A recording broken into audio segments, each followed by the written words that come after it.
Jesosy dia nomenao ty teny ity indray tsy mahay mandahateny Jesosy fa mangataka ny fanainao masina hanendry ny lelako anao indray ny hamadibadika ny lelako mitenena tompo fa mihaino ny mpanomponao tsirairay avy apitao amiko sy amreto rahavavy sy anadareto indray ny afatra izay tianao ampitaina ho voninahitry ny anaranao rery ihany. Alleluia, amen. Mateo 7:20 dia ny andininy 7:20 izay mivaky toy izao amin'ny anaran'i Jesosy. Ny nanomboana an' Jesosy amin'ny hazo fijaliana amin'ny anaran'i Jesosy, ary ny miaramila ny gouvernoura dia nitondra ny Jesosy ho ao anaty rova sady nanangona ny miaramila namany rehetra ho eo aminy. Ary rehefa nanala ny fitafiany dia nanafy azy lambajaky izy ary nandrandrana satroka tsilo izy ka nasatrony ny lohany ary nampitaniny volotara ny tanany ankavanana. Dia nandohalika teo anatrehany izy ka naneso azy hoe Arahaba ry mpanjakan'ny Jiosy. Dia nororainy izy ary nalainy ny volotara ka nokapohiny ny lohany, ary rehefa naneso azy izy dia nanala ilay lamba taminy ka nampitafiany azy indray ny fitafiany ary dia netiny izy mba homboana amin'ny hazo fijaliana. Amen. Rahavavy sy ranadama lala tompotompo, mety miteny ngamba ny izao senao hoe efa fare matetika ity tenin'Andriamanitra ity, indrindra rehefa amin'ny herinandro masina tahaka izao na ny am-piangonana rehefa Paska. Dia eto nefa ny tenin'Andriamanitra dia mampatsiahy mampiverina indray ilay fitady tiantsika senao, indrindra izao senao izay efa nilaza fa efa nandray an' Jesosy ho tompo sy mpamonjy ny tenantsika manokana. Mampatsiahy indray ilay fahoriana izay niainan' Jesosy tao Getsemane. Maty ho aso anao Jesosy,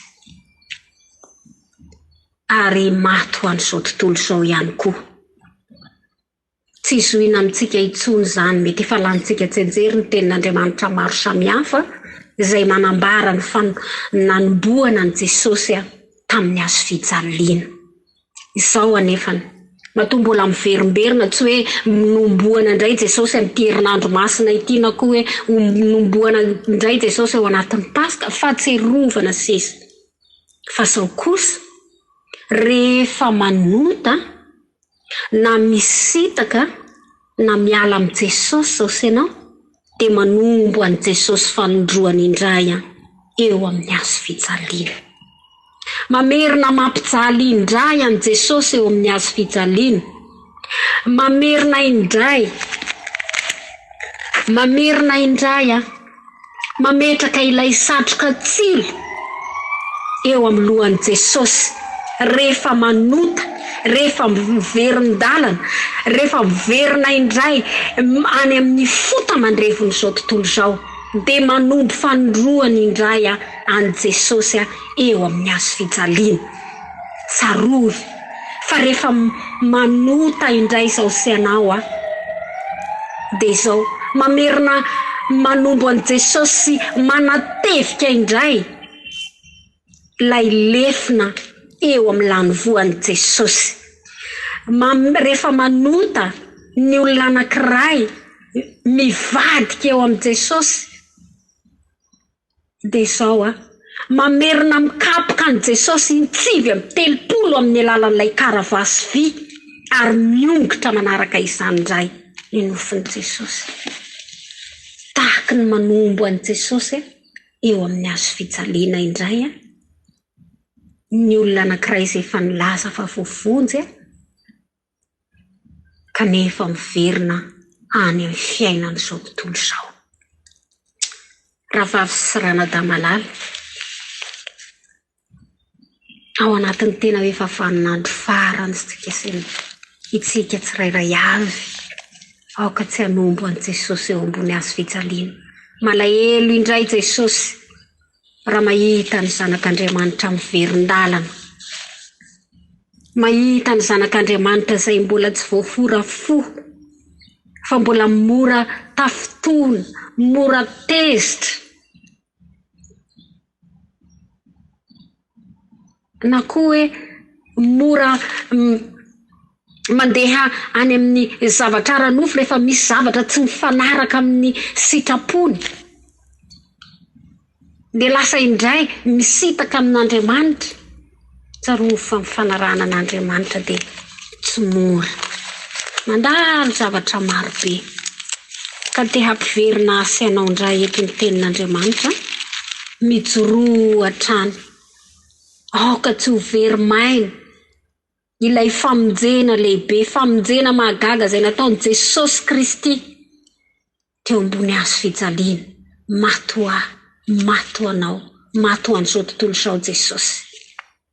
Rahavavy sy ranadahy, saintsaino nge, avereno saina lalina nge, avereno tena hoe alalino nge ny tenin'Andriamanitra hoe hay tokoa moa Jesosy dia tsy mba nanota kanefa dia nanaiky ny ho faty noho ny amiko sy noho ny aminao, nanaiky nanetry teny.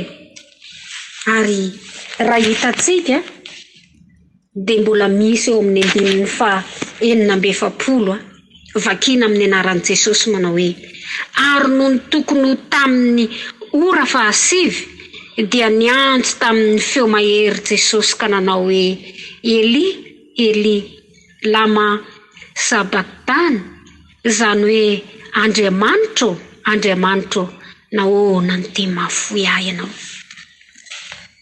Nampandalovina, navelan'Andriamanitra iseho, nampijaliana ilay zanany, ho famonjena atsika tsirairay avy, ho famonjena izao tontolo izao.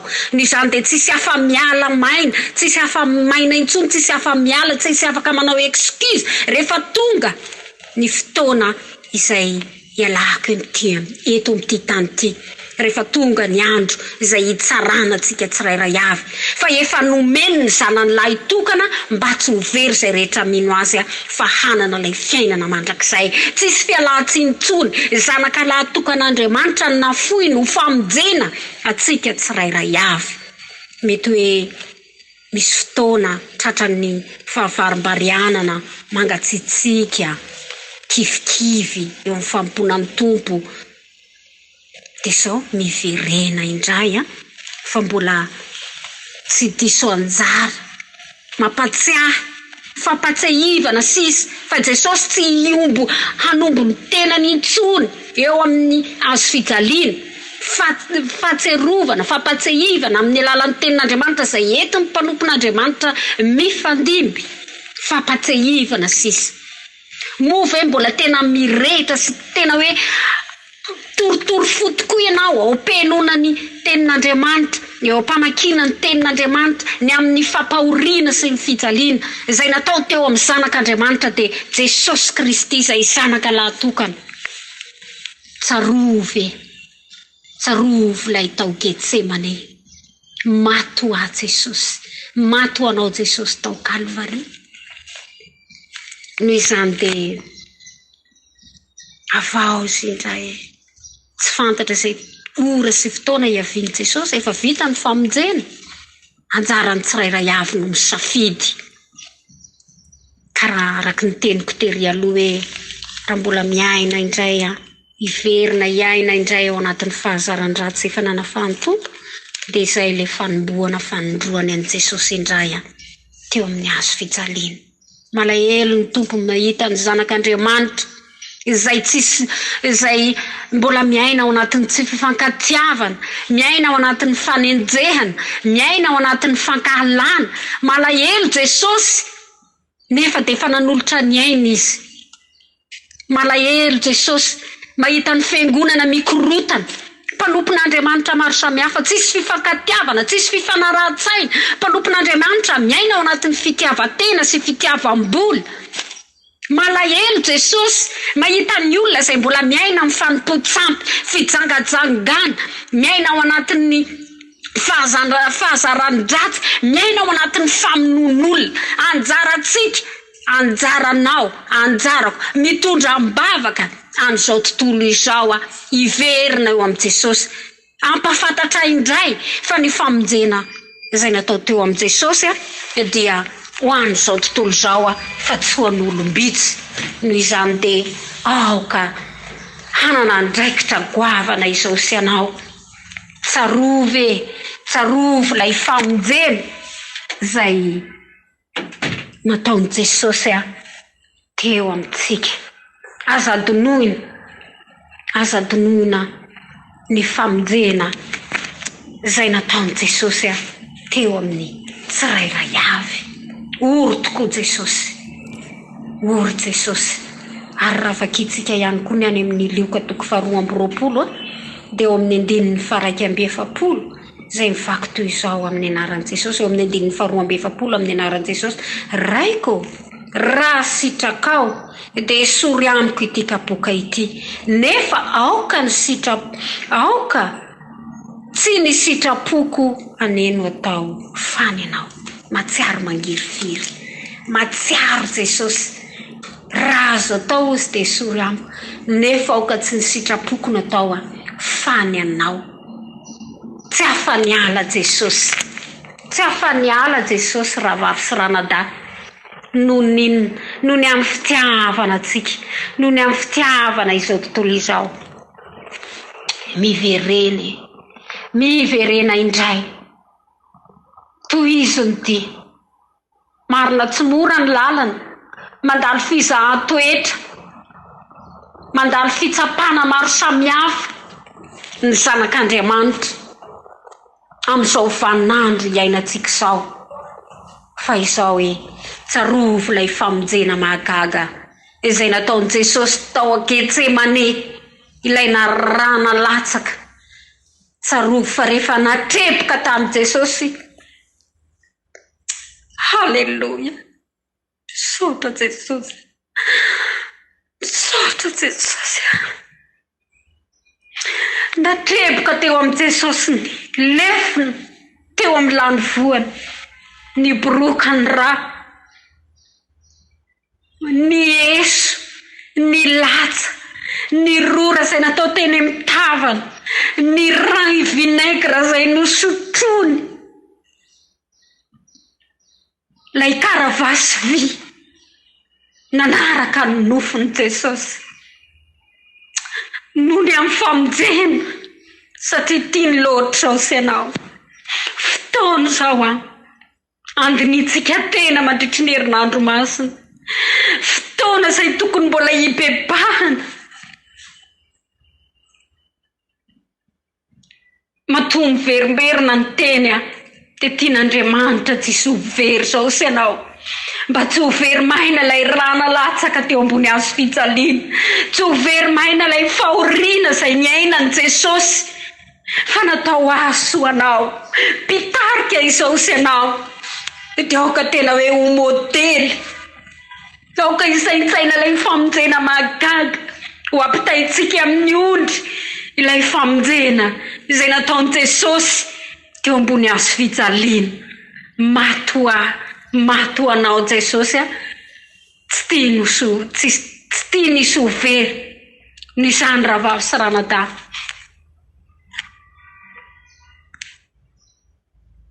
Aza vela isy ho raraka tany ny tenin'Andriamanitra, aza vela ho raraka tany ny fitoriana filazantsara izay renesitsika tsirairay avy, ny fitoriana izay ataontsika tsirairay avy atao anatin'ity gropy ity, samy anisany handray, aoka tsy ho rotina na ho fahazarana fotsiny ihany. Manomboka izao manatona indray, manavaoza indray fanoloran-teny izao sy anao, aoka tena ho volavolain'i Jesosy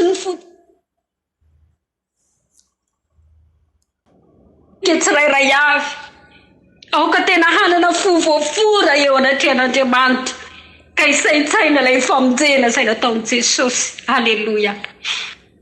Misaotra ny tompontsika ny amin'izay tenin'Andriamanitra izay, voninahitra teo anazy, ho an'Andriamanitra irery ihany, ho an'i Jesosy irery ihany.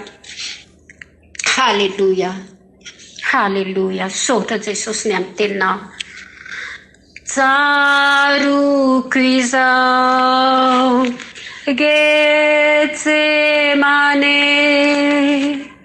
zay ny aretanao, fadirano vanayanao, ny solony elokay. Halleluia. Misaotra betsaka Jesosy ny amin'ny fitiavanao sy ny amin'ny famindramponao, misaotra betsaka ny amin'ny famonjena mahagaga izay nataonao Jesosy, misaotra ny amin'ny rana latsaka ho famonjena izao tontolo izao Jesosy.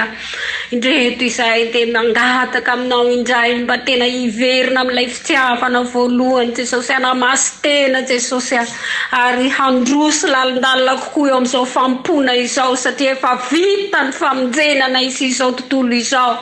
Ka indreto izay Jesosy manaiky mandrakariva izay fitarian'ny fanainao masina, mangataka ilay fahendrena feno avy aminao izay, terizo izay Jesosy, terizo izay sy ny ankohonanay ny fianakavianay eny izao tontolo izao, hiverina sy hitodika indray, ka hibanjina ilay azo fijalianao, hibanjina sy hiverina indray ny fitiadidiny tsirairay avy ny amin'ny famonjena izay nataonao Tompo malalo. Halleluia. Makasitraka Dada malalo, makasitraka Tompo, ianao ny tompony tompo sy mpanjakampanjaka eo ampelantananao ny hery sy ny fahefana eo anatrehanao Andriamanitra, ny fandresena ny ezinezina Jesosy. Ka indreto izay Jesosy, fohazy indray ny sambatan'olona, aoka hiverina indray ireny rehetra izay efa niverin-dalana, ireny izay rehetra efa nangatsika ireny Andriamanitra, ahatsiaro indray ilay famonjena izay efa nataonao tamin'ny tsirairay avy, amin'ny anaran'i Jesosy Kristy avy any Nazareta, nanaovako sy nandratak izany vavaka izany. Halleluia. Misaotra Tompo.